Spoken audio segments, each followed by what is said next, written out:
মানবিকতা জাগ্রত হবে না।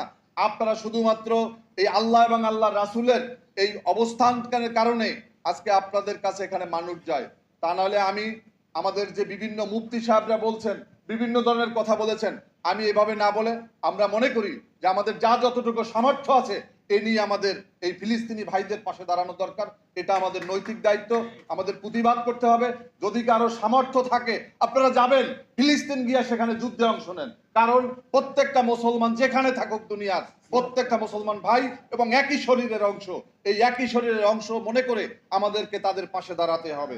আমি ধন্যবাদ জানাই। এই আমাদের ঐক্য হতে হবে ভারতীয় আগ্রাসনের বিরুদ্ধে, যাদের কথা কাজে মিল থাকবে তাদের সাথে। যারা আওয়ামী লীগের নিষিদ্ধ চায়, যারা আওয়ামী লীগের বাংলাদেশে রাজনীতি করার কোনো অধিকার নাই, এই কথায় যারা বিশ্বাস করে তাদের সাথে আমাদের ঐক্য হবে। আমাদের ঐক্য হবে যারা এই ভারতের পুতুল সরকারকে যারা মদত দিয়েছে, বিশেষ করে জাতীয় পার্টি এবং রওশন এরশাদ এবং জিএম কাদের, এদেরকে অবিলম্বে তাদেরকে গ্রেফতার করতে হবে, বিচারের আওতায় আনতে